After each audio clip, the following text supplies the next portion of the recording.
The mesh mapping adjustment system has been developed to greatly improve the adhesion of the first layer of prints for BCN3D Epsilon series and Sigma series printers.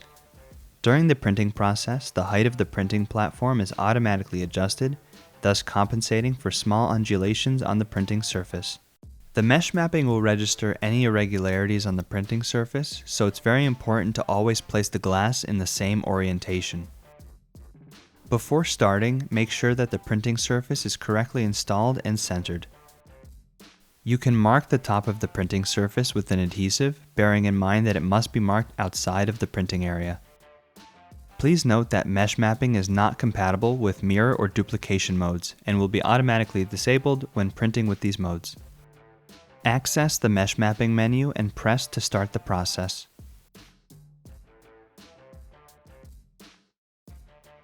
Always level the build plate by following the instructions on screen and adjusting the thumb screws.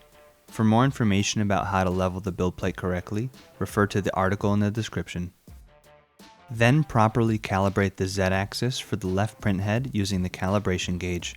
For more information about correctly calibrating the Z-axis for the left print head, please refer to the article in the description.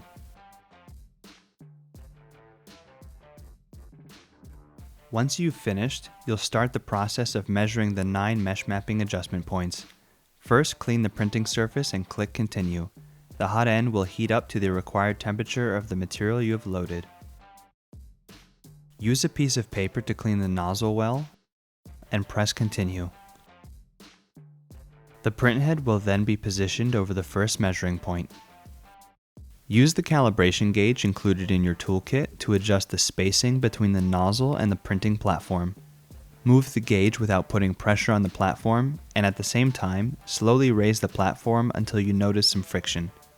Then lower the platform to the point where the gauge slides again and you'll still feel slight pressure from the nozzle. Press Continue to move to the next step, following the same criteria to adjust each of the 9 points.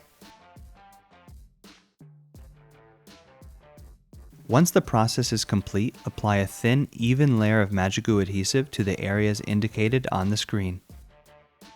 The printer will start printing a series of 3 double calibration lines from right to left, each one with the nozzle closer to the surface than the previous one.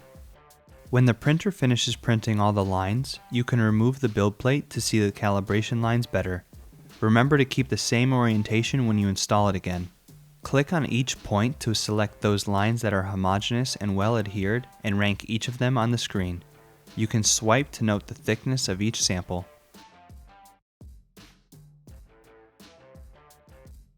If the nozzle and print surface are too close together, the material cannot be extruded. If the gap is too wide, the filament will be deposited on the print surface in an irregular shape and will not adhere well. Correct calibration allows the filament to flow smoothly out of the nozzle and adhere well to the print surface.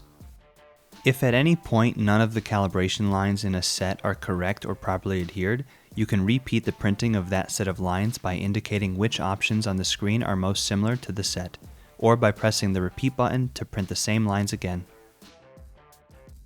Once the process is finished, the adjustment will be automatically activated and applied to all of your prints, except for when printing with duplication and mirror modes. You can enable or disable the mesh mapping function at any time and manually edit the values recorded at any point with the Edit Mesh option.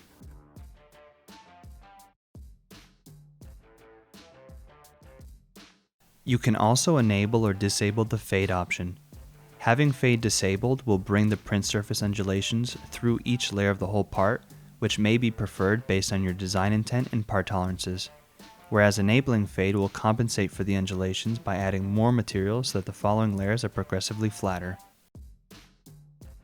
We recommend keeping the Fade enabled to avoid wear on the Z-axis motor due to the constant height adjustment that the motor would have to make throughout the printing process when the option is disabled.